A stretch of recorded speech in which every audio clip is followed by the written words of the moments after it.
It's time to take command with former NFL tight end Logan Paulsen and former Commanders beat reporter Craig Hoffman.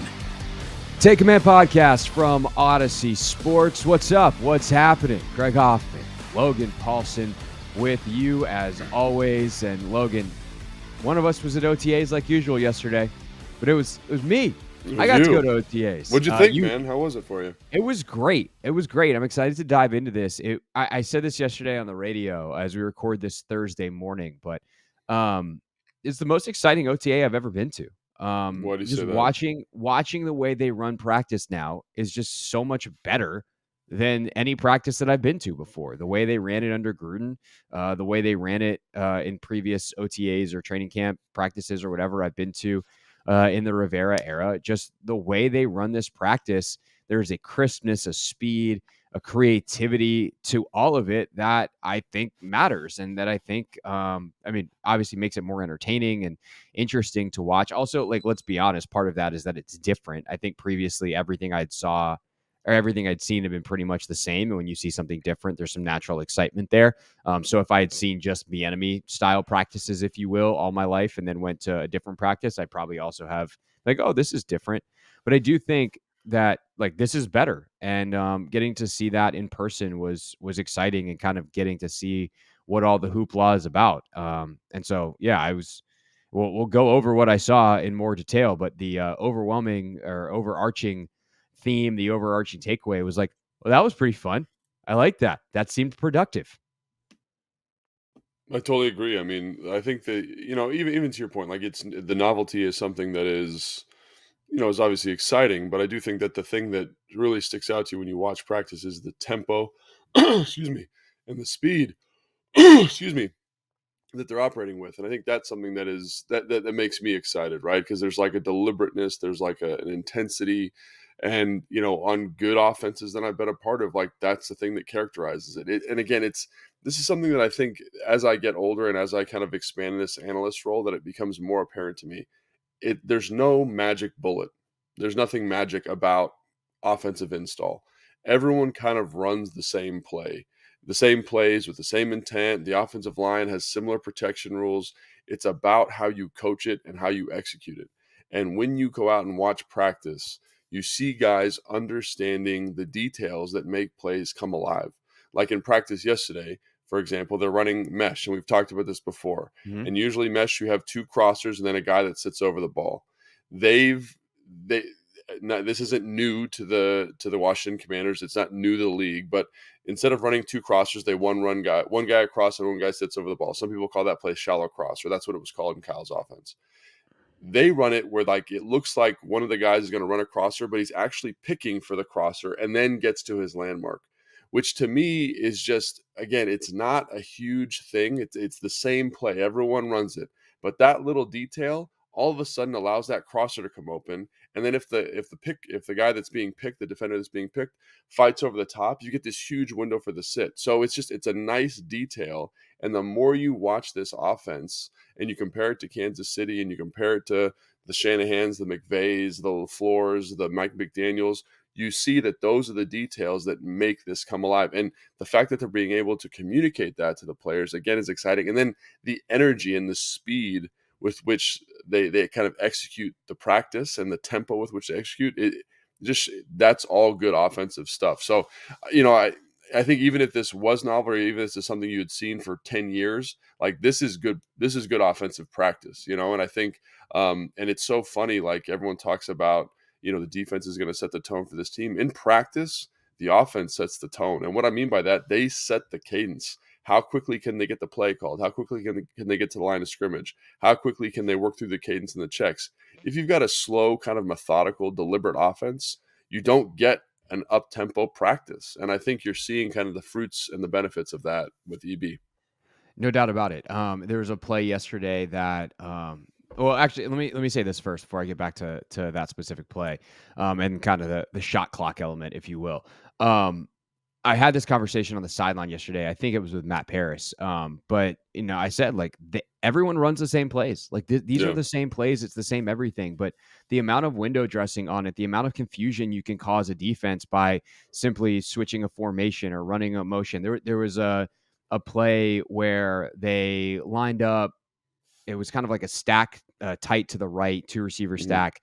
And then they had, I think, just regular splits out to the left. And they took the off-ball receiver on that right side stack, motioned him across, and then right back to where he started. But what that does is it makes it from 2x2 to 3x1 back to 2x2. Yeah. And if you just run that play static, the defense is set and they know what they're doing based off that 2x2 look and whatever call came in and their checks, and simple enough to execute. When all of a sudden you're like, oh crap, it's 3x1. We got to check, we got to shift, we got to do whatever. Then he comes back and there's not enough time to recheck, reshift, or at the very least you're moving at the snap. You're not exactly where you want to be. That's a chance for confusion. It's an easy thing for an offense to do. That's difficult for the defense. Now there's extra verbiage there. Curtis Samuel was pretty hilarious yesterday. Them play calls be long. Like, you have to put in the time.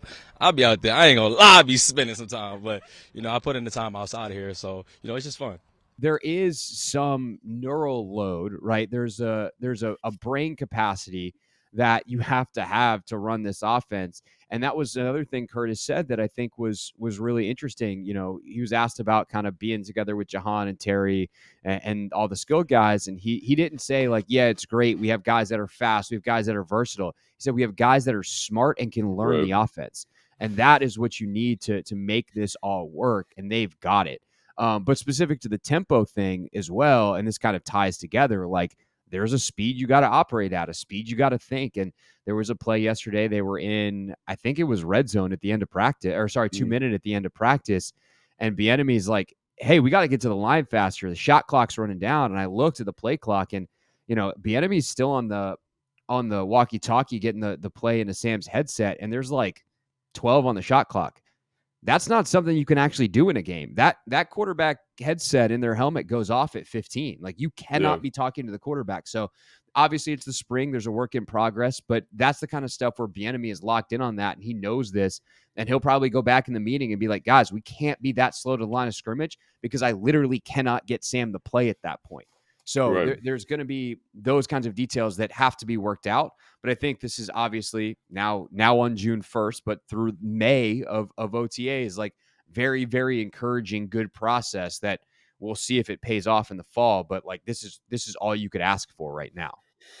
Yeah, man, I totally agree. And I think, when he says it's a wordy play call, like, these are classic West Coast verbiage plays. They're not overly to you or to me, to me they sound familiar. I like this. I have not been in a West Coast offense. I like the way they sound because it goes, here's the formation, here's the protection, and here's the play call. And in the play call, EB does a really good job of like tagging individual people, right? Hey, F zebra this, X this, whatever. And so it does sound long, but I do think it's much different than what they were in last year. And if you've been in that Scott Turner verbiage for a long time, I think one of the things is it's so pithy and concise. But when you're in a West Coast system, you got to know what to listen for, right? So for a receiver, it's formation, and then I literally listen for the concept that I'm hitting, right? And so it's literally 2 words. It'll be 15 words, 15 words potentially. That's probably a little bit high, 10 to 12 words. But when that word comes, I know what I need to be doing, right? And I think that's something that, again, it just takes time to get used to a different type of, offensive system. And, I think I've said this before, like the system schematically is very similar from a philosophy standpoint to what Scott was doing. And that's really high level. That's like, really, really high level, like very, very general. But this is a West Coast offense in terms of verbiage, and a West Coast offense in terms of how they emphasize the 3-step drop and the 5-step drop, which basically, as we've talked about on this show, did not exist in Scott Turner's offense. So that's another thing that I think is really exciting. Like Scott Turner was, hey, we're going 7-step, we're reading deep to short. And is there an advantage there? 1000% there's advantages there. And there's concepts in this offense that read the same way, but the total reliance on that is just different now, right? the 5-step stuff, doesn't stress the O-line. It's these concepts where we're running like a stop at 5 yards, we're running a dig behind it, we're running a through. We're trying to create easy throwing windows for the quarterback. And it's because I grew up in these offenses. Like I was in a West Coast offense in college with EB. He was the first one. They kept it for 5 years. I was in a West Coast offense for 10 years, 9 years in the NFL. Houston was not a West Coast offense technically by verbiage. So I feel really comfortable and I like that. But I think this is the way offenses are going is they're doing a better job of incorporating these traditional West Coast concepts with these deeper kind of shot plays, which there are shot plays that look very similar to what Scott was doing. So I don't know. The layering and the depth of the offense is the thing that I think is the most exciting when you go to practice or when you watch it. It's just like, here's the 3-step, here's the screens, here's the 5-step stuff, which again, there was not a lot of 5-step stuff. And then here's the shot plays, and it's all there. It's just about how do I sequence this and when do I call it? And really finding out, I think, what this team is good at also is another element of this. Yeah, definitely. And the sequencing and stuff like that, we're not going to know until the regular season. There's no training camp. There's no nothing that's going to tell us like how EB is going to call a game when it's time to call a game. And that's obviously a huge part of the potential success. Last thing on the verbiage, like the basic West Coast play calls are not that complicated. Like we've talked about before. We've done like full episodes on verbiage because we're nerds and we enjoy that stuff. But like when you start adding those tags, when you start adding motions, when you start adding shifts, like that's the stuff where it gets really wordy. And you take a very basic play like Dragon Lion, and all of a sudden it's like, Z or zebra orbit shifts to this, that, blah, blah, blah, blah, Dragon Lion, X, go. And then it's like, I don't know if that even made sense in terms of the concept, but like you get the point that like you take this very simple thing and tag a bunch of stuff on it. And I think the other thing that Samuel said yesterday that was great, that goes to the teaching of this, is that he said it's not that hard when you understand why. And they've done a really, really good job of making sure that players not just understand, like it's not a memorization exercise. They actually understand why they're doing all the different things. And at that point, it makes sense. You're not just regurgitating a foreign language. Yeah. You're actually speaking it because you understand what you're saying or what's being said to you. And you see that, I mean, when you're watching practice, I mean, again, it's just so impressive, the level of detail they've been, and they're just scratching the surface, obviously. But for example, like, and that's the crazy thing. Yeah. They're just scratching the surface. Yeah. It's June now. Yeah. Like Logan Thomas, for example, like I see him running basics, which is basically like a 12 to 14 yard in cut. And you can run it from a tight attached, like a tight end, or you can run it from a wide receiver position. Obviously the stem is going to be different from each spot. Like from a tight end spot, you're going to stem out.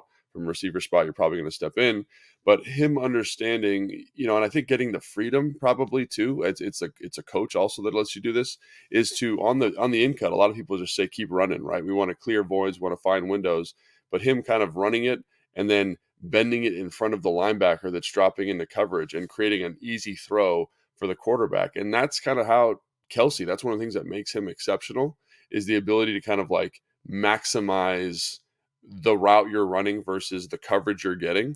And to see that already starting to sprinkle in, it means that they're coaching that, right? They EB probably learned that from Travis, and now we can coach it to the tight ends and coach it to the receivers. And again, that level of detail is so cool. And I think for a guy like Logan, we're going to talk about some of these guys maybe more specifically in a second, but that's huge, right? Because he's not like this great separator. He's not like overly twitchy in the short area the way Jordan Reed was, or the way Aaron Hernandez or even Travis Kelsey is, right? He's a long strider who gets open kind of on longer developing concepts. And for him to kind of say, this is how I'm seeing the coverage and be able to get open is just going to magnify what he does really well. So I don't know. It's the 5th or 6th practice, whatever it is. So it's I know it sounds like we're gushing over it, and we are a little bit, but we also understand that there's a long way to go. But it is very different, I think, to your point, Craig, about going to watch practice. It's very different now than it was last year at this time, and it's crazy to think because the offense is completely new. So The standard Right. is so different. Yet in many ways, they're miles ahead. Yeah, it feels that it kind of feels that way, and I want to touch on practice a little bit before we get to the next segment. Like, Yeah, no, I do too. But go ahead and finish this point. yeah, so I was gonna say is like I do think you're seeing a little bit. Now, this is hard to kind of predict, but I think you're seeing a little bit of a slowing from Sam, and I think a little bit of that Mhm. is related to the defense getting more used to covering the concepts that they're seeing. Right? Is in the cover three match, the windows are a little bit smaller. Sam's not throwing the football, and I'm so mad at myself. I didn't point this out when they did blitz pickup, but it's true. Is you're not game planning for these pressures and you're not game planning for these coverages. You're just kind of running your stuff, and I think at some point the defense is going to match the stuff better, and they're going to know how to kind of find the holes in what you're doing better, because offensively you're just saying we're installing. We're not we're doing, so to speak. So I think that's a huge element for fans and for me and for any analyst watching to keep in mind is like they are not trying to exploit the rules of the coverages the defense is running. They're just installing routes and screens and protections. Right. I do want to get into like player performance in a second. There's a couple guys, specifically Howell and Forbes, I want to talk Yeah. about based off of practice. But one more bigger concept that I thought was pretty fascinating yesterday, getting to see it in person. And we've talked about how much more they're working on the screen game and things like that. But I was kind of amazed at how much off-platform throwing they are practicing. In the And individuals. in the individuals and in I mean, I guess really it's in the individuals, but like they're doing some of the stuff on air as well, Yeah. where it's like get the screens out and things like that. So often it's like, how do we get our guy onto a good platform to throw, as opposed to just kind of accepting it's the NFL and there's going to be a lot of stuff that happens less than ideal. And it seems like they kind of went, okay, how can we use fading back to our advantage? How can we use throwing off our back foot to our advantage? And part of this is the offense the last couple of years, and even to an extent under Gruden, was not super heavy in the screen game. So there was less variety to the screens that you're seeing, and thus these kinds of things happen less often.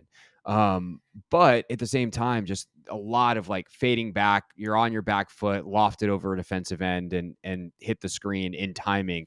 Or you're running this and then you turn and like kind of jump throw back to the other side. And Mhm. it's the kind of stuff that I feel like it gives you a heart attack as a coach, which is why most coaches don't coach it. And EB's like, no, this is going to happen in a game. So let's make sure that we know how to do it and we do it well. And that the velocity on the throw is right. The trajectory is right. The footwork, even if it's non-traditional, is correct.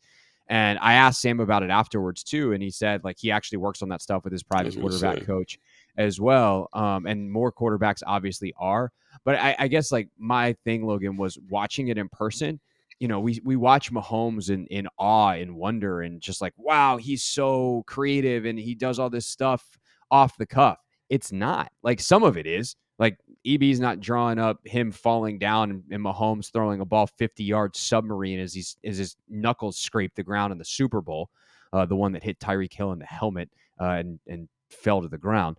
But there is a lot of that stuff that is planned, that is practiced, that is rehearsed, and I think that really stood out to me yesterday, that like they really practice these kinds of non-traditional things that are going to help them make big plays in games, because it manipulates the defense in a way that really sells like, oh god, I'm in trouble, oh dink, screen, and now you got space to work with. Yeah, and I think, maybe that's less surprising to me because we're both strengths and conditioning coaches, and I work more probably in the area of skill acquisition. And so when I talk to, Sure. high school Absolutely. quarterbacks, college quarterbacks, even NFL quarterbacks to a certain extent, like obviously the off-platform stuff is becoming more and more common, and I think, when I first got in the league, you wanted the guy to be on time and on target. And then as the analytics started becoming more popular in the game, I think there's a correlation here. I don't know. You'd have to talk to people who are kind of at the forefront of this movement. People realize like, hey man, like 60% of your offense usually is off schedule. Hmm. So how do I handle off schedule, off rhythm footwork? And how do I handle like an off platform arm angle? And again, you don't want guys living and dying by that, but you want to give them kind of a athletic foundation for some of that stuff, right?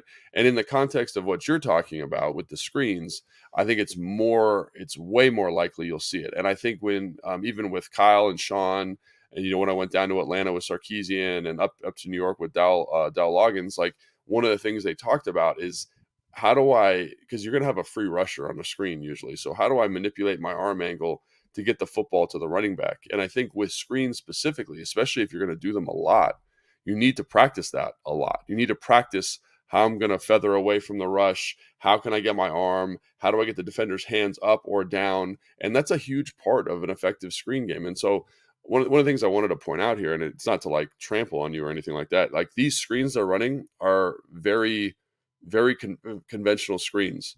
They are just Oh no, I 100% like know that. They're And just it's just really we haven't good seen at them it. here. They're just good at it, and they practice these kind of details, right? That you can see the O-line. Like when you watch Kansas City film and when you watch film here now, everyone understands their role in the screen, and that wasn't something that was big last year. The window dressing, which you talked about, it gives the illusion of complexity for a very simple screen. So I think that's all really interesting, and I think it's just, again, it's the detail work, taking something very benign and making it exceptional by coaching. Hey, if you're the third offensive lineman out, you're going to be the rat killer. You got to kill any pursuit. If you're the first guy out, make sure you don't run down the field, run lateral down the line of scrimmage. Like those details you see coming through here. And again, the quarterback launch angle, the point, the arm angle, how do I get the ball to the back and not put this floater lollipop over the top where these super athletic defensive linemen can make a play on it. So I totally agree, man. And I think, obviously you want to practice that. And obviously that's a priority, but it's, again, the minutia of what they're doing is something that I think is pretty special. So. Right. And that's what I'm saying, right? Like nothing you said is shocking to me. Yeah. Or I don't feel trampled on. Like it's just the crispness and the attention to detail and like, hey, we're going to make sure this is 100% correct because, man, like going back to when Cousins was here, like Kirk's a very good quarterback and does a lot of things really well. That dude threw so many lollipops on screens and he would just like, it just felt like he was like, I don't know, I'll get the ball to the running back. Yeah. And poor Chris Thompson would just get obliterated or ball get knocked down or, if a defensive lineman could catch, it would have been a pick six. Like that kind of stuff felt like it happened all the time. In the last couple of years, like the screen game has not been a big part of what they've done, which is amazing considering the talent they have to run it.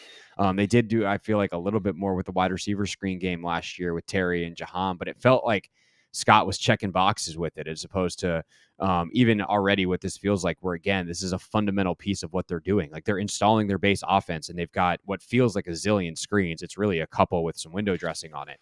But they've got all this stuff in already and the sheer volume is different and more. And I think will lead to them being successful in the fall because like this is going to be second nature to them. This is who they are. No, I agree. And, it's so funny. Like I coach high school football and I'm the OC and we're putting stuff in. And one of the things I'm having a hard time with is screens, right? Because the details, like I'm like, man, the quarterback can't get the ball there.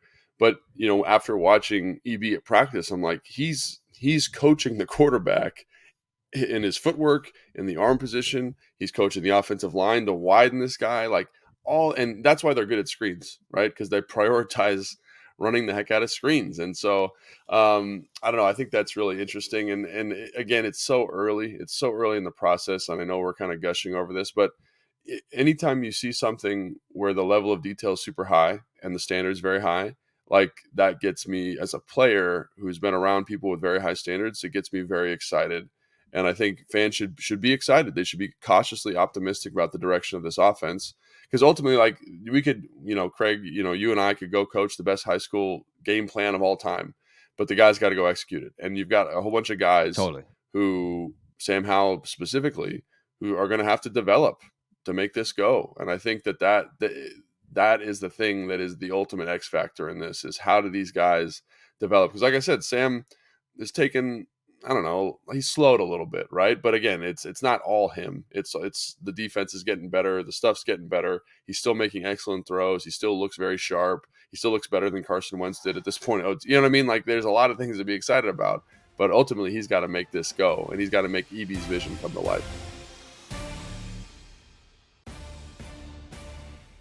Take Command podcast from Odyssey Sports. I'm Craig Hoffman. He is Logan Paulson. Let's talk about Sam Howell and the day he had yesterday. I don't know if you got a chance to skim practice from Tuesday as well.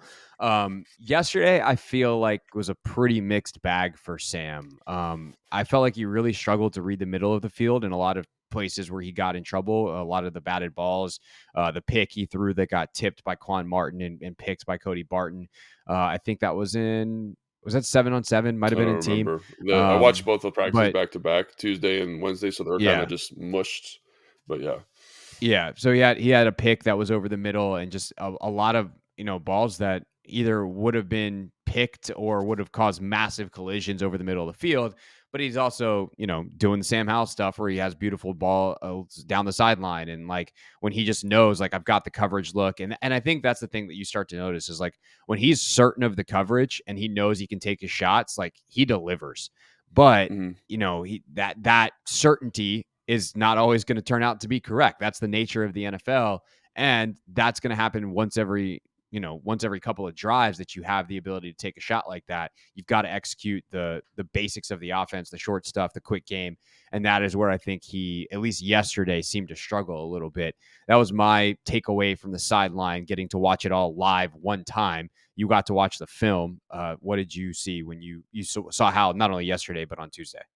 Yeah, so I think I don't disagree with what you're saying, and I think you're seeing kind of some of the growing pains that Sam's having in the offense. But just as an example, just as a very simple example, they're in a bunch to the left in 7-on-7, right?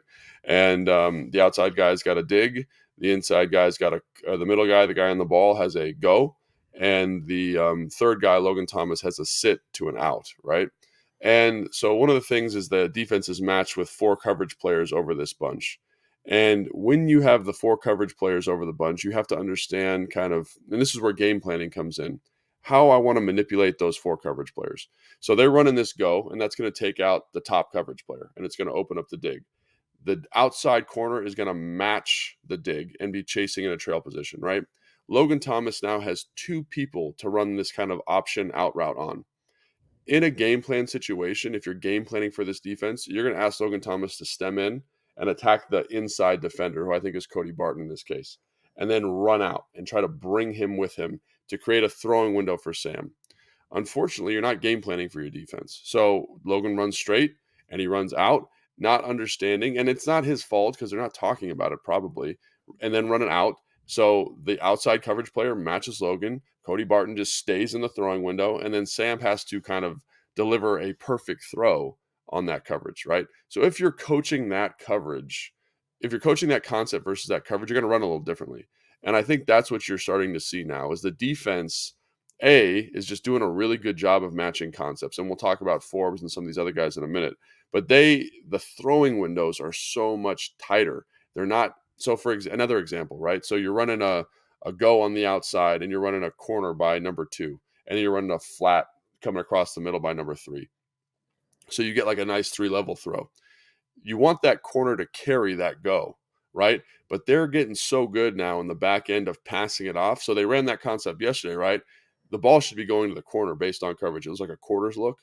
Instead of Fuller running with the go and then Percy Butler attacking that corner outside in, they just exchanged it. And so Percy ran with the go and Fuller sat on the corner, and there's no place to go with the football. And it's just, they are doing a really good job of matching these concepts, which again are not game plan specific concept. Because if you know that that's going to happen, you're going to basically say, we're going to run a deep post by number or deep corner by number 1 and a corner by number 2. And then you're getting a corner on a guy with outside leverage. So you're not going to run that concept if that's how they're going to play that. And so I think some of his struggles, some of Sam's struggles are definitely correlated to the defense playing better and these windows getting incredibly tight.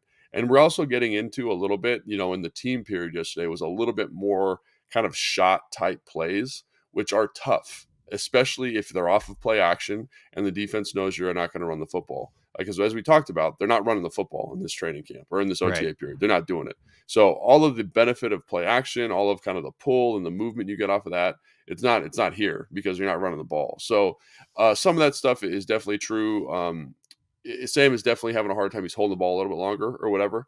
But I also think the defense deserves a ton of credit for understanding these concepts and how to match these concepts really well.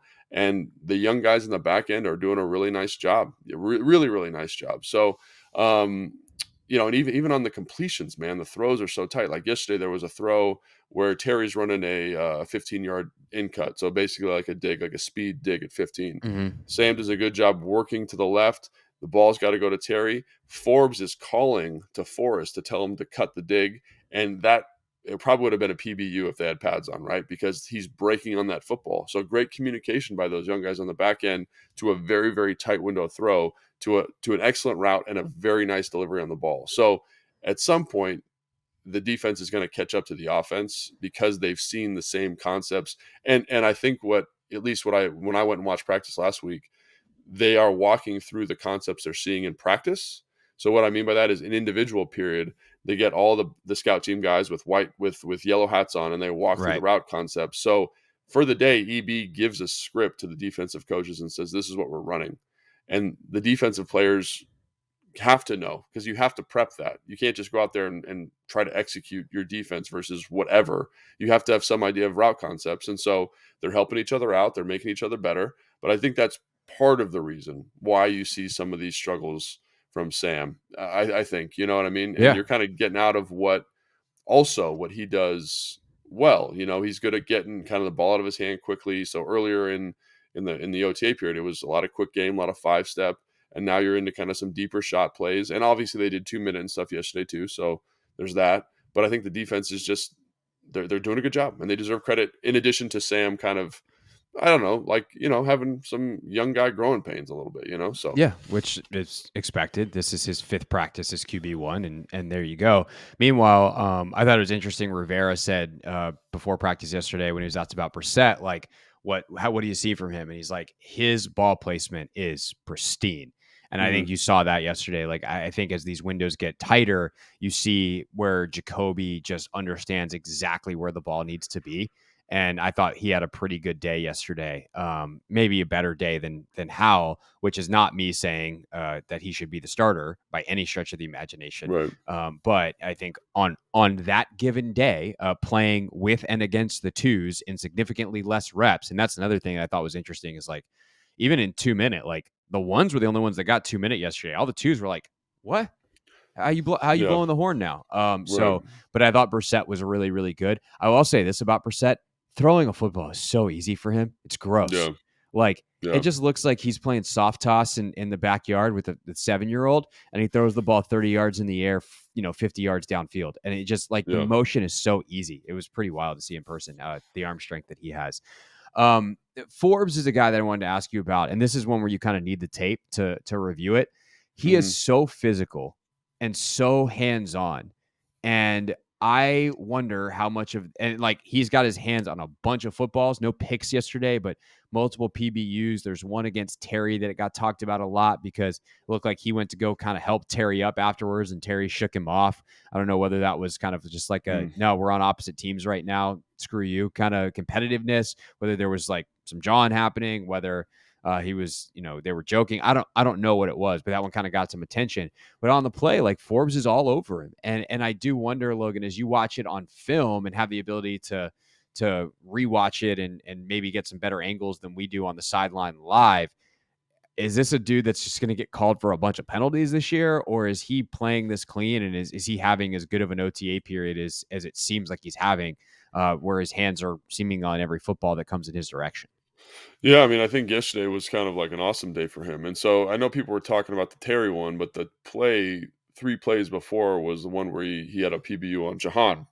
And I thought actually that one I probably would have been like, that's probably borderline PI. And so what happened is basically Jahan's running a comeback. And I do think this is another thing where Sam's still kind of feeling out the relationship between the receiver. Like, the ball should be out, and he kind of holds it for like, it's a nanosecond, but it's enough time for Forbes to kind of grab Jahan's left hip, give a little tug. Jahan kind of falls off the spot, and I don't know if it would get called, but I would probably call it based on the angle I had. And then is able to you offensive player, you. Right. I mean, I got my own biases. What can I say? And so, like, to me, that one was more egregious. I actually thought the one versus Terry was like pretty clean. I think Terry, like, I remember watching that one probably 4 or 5 times, like, kind of trying to discern like what Terry gave away in his break that let Forbes jump it so acutely, right? And so what I mean by that is, like, what is Terry's indicator on his route? And the only thing I could say is that Terry kind of sits down, it's ever so slightly. It's like an inch. So his hat will drop like an inch. And right when his hat drops, Forbes is breaking on the cut on the comeback, and I think, and that's something I've always kind of been a little bit critical of Terry, is that like he's a very efficient route runner, but he's not an elite route runner the same way like, Justin Jefferson or Stephon Diggs is, right? A guy that is going to use that subtle head dip to kind of get the guy to give him a false read, false indicator, push to his depth. That guy's out of his back pedal, and then now I'm running the comeback, right? He's going to run it like it's kind of drawn on paper a little bit. And so I think Forbes just kind of said, I get it. I know what you're doing. I'm going to make a pass here. And so there's those two plays, and I'd say one of them is probably a PI, if I'm being, kind of tic-tac. But I think after watching him yesterday, like he looked like the first round draft pick, right? He looked like one of the best corners in the draft, and you feel good about it. And it wasn't just the PBUs. It's also the understanding of the coverages, right? Calling guys to cut passes, and he's doing that all the time. Understanding this guy goes in, this guy's coming out. I got to get back. He did have like a near miss in the red zone to Jahan, I thought, where he's getting a little nosy trying to pick something off. I think it was an out route. Jahan's running a corner in the back of the end zone. He's probably got to fall off that and be there. The ball is too deep and Jahan's out of the end zone. But I do think that was the one where there was 1 second left in the period, I think. Correct. Yeah, that's a ball that Sam needed to put on John. Yeah. And it was, and obviously it's a tough throw because like there's, like they've kind of contorted the defense to make a tight window here. And that was the other thing, man. Like he did such a nice job. I'm talking about Forbes now. They're running like a scissors concept. I don't even know if it was scissors, but basically like a big corner, and you got someone in the flat, and usually you want the corner to kind of get nosy on the flat, and he plays it perfectly in between. So the quarterback can't layer the ball to the corner, but he can't throw it to the flat because the corner Forbes is kind of right in between in a perfect way to kind of condense both windows, right? And Sam's got to hold the ball and then check the football down. And I say, wow, like that's so to me. I thought Forbes had a great day yesterday. I don't know what he's saying to Terry. I don't know all that smack talk, whatever. But I thought he looked very sharp. And against the two number one receivers, on this team, like he had winning reps, in my opinion, especially in OTAs, PI, whatever you want to say. And then all the other stuff that he's doing in zone coverages, because, one of the things you talked to Fred Smoot when you watch the film from him at Mississippi State, he had a really good feel for zone in a way that the other guys in the class didn't have necessarily. So I think I just think he had a great day, and I think he deserves to be being talked about at a really high level. So yeah, no, I thought he was great. Man, when you see him in person, those legs are skinny, but they are skinny. He's a skinny guy. Dude can play some ball. Yeah, I think it's going to be interesting too to watch the alignment stuff. They seem to now be open to him playing inside. Ron said before practice yesterday, they were like, yeah, we'll throw him in there, see what happens. And I think they may have expected like the Brandon Sheriff at tackle experiment, where it's like, oh, okay, we know what we got here. We got a guard, or we got an outside corner. And Ron said they've been so impressed by his quickness that he might wind up playing some inside. And I do think there's going to be some versatility between him, BSJ. Kendall hasn't played in there yet so far in the spring, but Ron did keep that door open. And it sounded like maybe it would be more in like a safety-ish role, which he's played a little bit in the past, or not necessarily like a true nickel. So whether it's the Buffalo or, kind of a safety who comes down in the box, but it's actually Kendall, like it seems like they've got some plans to kind of mix up who is where and try to confuse offenses a little bit. I don't know how much offenses really care about that.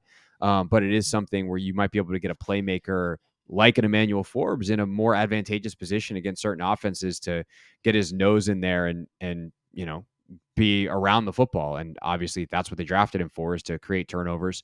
And so if you can get him in a place where he's more apt to do that based off a certain offense, that seems like a good thing, obviously. Yeah, I think that's right. And I think so. I kind of am on the fence about how serious they are about this. I think Forbes can play inside. I think that's great.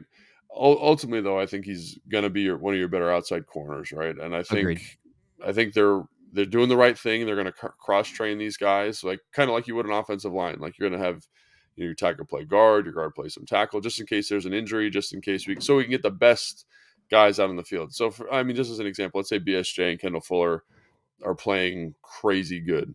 Right, you're not going to have Wild Goose come in and play nickel when you got Forbes, your first round pick, on the bench, right? If he can play nickel, so I think it's just good process. I don't think that's how it's going to shake out. I think BSJ will probably play nickel, and I think Forbes will probably play outside. At least that's what my gut tells me. Yeah, But, I agree. there's still a lot of football left. So, all the flexibility that they have in the secondary, all the flexibility they have from a personnel standpoint is only going to help them. It's only going to let them get the best guys on the field, put guys in good positions to be successful. Percy Butler and Forrest have done a great job. Forrest had maybe a small miss yesterday. I can't remember exactly the play, but overall been extremely solid. Percy, same thing. And so, you get that and they're flexibility. doing all this without Cam even being on the field. Yeah. Yet. And so like that back end is, and then obviously you mentioned Quan, how he's looked in certain coverage situations, been great. So my hat's off to that group, because I think that group's they just look sharper. They look sharper than they did last year. They look more dialed in, and they've got young, fast athletes back there. So on the whole, I think that position flexibility is great, but I think if I was going to put money on it now, and again, we're 5 practices in, I'd say he's going to play outside. I agree, but it's good to know that he can play inside for all the reasons that you said. Take Command podcast from Odyssey Sports. Craig Hoffman here, Logan Paulson there. Let's wrap up. We'll do another episode of Nick's Numbers. The reviews are in. We love Nick's Numbers. We'll do that again on Monday with some of the defensive guys. But I wanted to wrap up with a pretty interesting little tidbit that Ron Rivera shared yesterday at the start of his press conference. John Keim, our buddy, our pal, asked him about Sam Howell's improvement from the start of OTAs. And Ron revealed one of the ways they're coaching him in the answer. One of the things that we're doing, something we had done when I was in way back when I was in Chicago, but we mic Sam up so we can listen to him, the way he's handling the huddle calls, how he's handling things at the line of scrimmage. It's given us a lot of insight into that. We're going to do it with all our quarterbacks, but we started with Sam last week. And so it's real interesting to watch the way you can see he's stepping into the huddle, he's taking charge, taking command. And it's one of the things that, when you listen to Eric, and you guys will hear him, when something happens, he'll tell the quarterback, hey, you got to take charge. And you're starting to see that. I had never heard of this, Logan. It's obviously not new. Ron said he's done it in Chicago. I'm guessing EB's done it before. Sam also said he had never had any coach do this with him before. But I think it's pretty fascinating, and I kind of think it's pretty genius that they're micing up their quarterback when they've put such an emphasis on that communication being important to their offense. Yeah, I mean, I think that's that's a pretty cool thing. I just, right when this happened, I remember thinking back to when Donovan was here and I was a rookie, and Donovan was learning the offense, and he would come in and say the wrong play. But a lot of guys were new to the offense, so they didn't know. So Kyle would come in afterwards and be like, what did he say? And no one could articulate exactly what he said. It's like, oh, he told me to do this. And then, this is what happened, and that's why we did this, right? But they didn't know for sure, right? And so I think obviously just from a getting the play out standpoint, it's helpful. But where I think the real value in this lies is at the line of scrimmage, because, the quarterback is calling the protections. And so what that means is, for example, on a 2 or 3 jet protection. So you're going to have a man side and a slide side, and the back is going to work to the man side, right? And so on the slide side, you're going to work to the will linebacker, right? So if you had 3 linebackers, they're going to work to the will. And it's up to the quarterback to kind of say, this is the mic. And so if the quarterback is calling the wrong player the mic, then the O-line is going to go to the wrong person. And so to me, having that ability to be like, hey, man, because I remember I'd play with quarterbacks and they, they'd forget, or they wouldn't, whatever, they'd mic the wrong guy. And then it would kind of be like this he said, she said between the offensive line of the quarterback mic'd this guy and the quarterback's like, no, I mic'd this guy. And so now with this audio system in, you get to line of scrimmage and it's like, you can hear Sam's voice, I'm sure, just being like, Mike 57. And it's like, okay, so everyone knows now the O-line's working to number 50. You know what I mean? That's the type of thing you're getting here. And the back has to know, right? And so I think that that's something that, to me, is extremely valuable, is kind of cleaning up this he said, she said, or the quarterback didn't get the play in exactly right.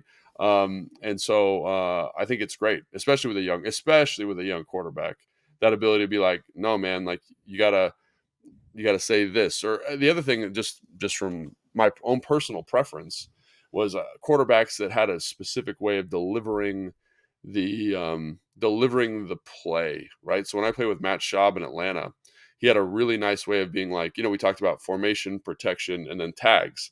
And so he would get in the huddle and be like, here's the formation, and give a little, not a long pause, but a little bit of a beat. And he'd point to the O-line and be like, 3 jet. And then he'd go around the huddle and be like, Z this, F this, T this, right? And then it was like, all right, no one should screw that up, because he just pointed at you as you went, right? And that was a very specific thing to him. And I thought, I didn't need it at that point in my career, but for all the guys who were a little bit younger, it was a great tool. So I think this is an awesome kind of coaching tool that allows you to check to make sure the information is getting it correctly. You could probably give them some advice. Hey man, take a little bit more time. Make sure you emphasize the motion a little bit more. We got to make sure they hear that. And then the mic stuff at the line of scrimmage, or calling the protections, I think that to me is probably where the biggest advantage lies. Yeah, for sure. And I think that there's also, you would know better than me, obviously, because you've been in thousands of NFL huddles and I've been in 0. But there's certain quarterbacks, from what I understand, that will give little coaching points, or like, hey, if it's cover 2, Terry, I'm coming to you. Like, Right. these little things, and how one, is that communication happening? And 2, how is it happening? Like, is it productive? Is it, is Right. it the quarterback being overloaded? Is he wrong? That would be a huge Yeah. problem. Hey, we're calling, play XYZ. Terry, it's cover 2, I'm coming to you. And EB can be like, no, if it's cover 3, you're going to that guy. What are you doing? So I think there's just so much information to be gleaned. And, for an offense that is wordy, and for a coaching staff that puts such an emphasis on communication, it makes sense to give yourself the tools to coach the communication. Right. No, I think that's right. And I think, kind of to your point about the hints in the huddle, like none of it, because the coverages are so nuanced now, you don't get those same like, hey man, stay alive versus this anymore. Like you might get I remember Matt doing this. He'd be like, hey man, remember if you get pressed, this is a go. You know what I mean? Just like reminding the receiver, based on down and distance. So it's 3rd and 5, they like to press, and instead of running a hitch, like you're running a go. So he can kind of ensure that guy knows, and I think, the receiver's not saying I'm running a go. He's saying, oh yeah, that's right. That's the coaching point on this. Or like when I played with, who was I playing with? It doesn't really matter, but they would be like, hey man, remember you're standing up on this to me. And I'd be like, and I would know, but it was always nice to kind of have someone who had your back. If that and makes it just sense. confirms you're on the same page. Absolutely correct. Yeah. And it's just, it's a nice, like, and it's not this long, like, hey, I'm throwing you the ball, but it's like, hey man, like this is our shot play, for example, and they're running a jolt. Hey, just a reminder, be patient. Here we go. And say the play. You know what I'm saying? It's just a little like, hey, this is what I'm expecting. And it's like, right, he wants me to be patient. Let's do it like that. And then, oh, hey, this is this protection and the O-line's all dialed in. Hey man, I'm half rolling. Remember? And they all know that, but it's just a nice, like, this is what we're doing on this play. And it's not as detailed as like, hey, it's this coverage, I'm coming here. It's just like, these are the little checks and balances that he's expecting.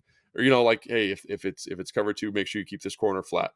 Bang. And we're going to the play, so. Right. And, that can be overdone as well. And so that could be something where if Sam's trying to do too much of that stuff, EB can pull it back. Like, we obviously don't know what's going on, but they do, because they've mic'd it up. The one thing I did want to ask you, Logan, is what are some other like cool coaching techniques, innovations that you've seen in your 10 years in the league? Because I thought this one was, I mean, again, it's not unique. Ron did it way back when Ron was in Chicago, which was in the 2000. It was in the aughts. Like, he got to Carolina in like 2011. So we're talking way, way long ago. So not new by any stretch of the imagination, but certainly innovative, and certainly something that a lot of coaches aren't doing. But anything in particular that you saw during your career that you thought was really cool and innovative in terms of kind of an advanced coaching technique? Yeah, I mean, I've got 3 things. And so again, I came in 2010, and I went to a pretty big school in UCLA.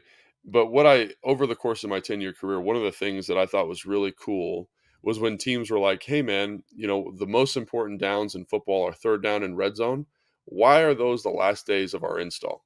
You know what I mean? Why are those the last days that we're doing? And so for a long time, for probably, I don't know, my first 4 or 5 years, 4 years in the NFL, we would do 1st and 2nd down, and we would do 3rd down on day like 3, and then we do red zone on day like 7.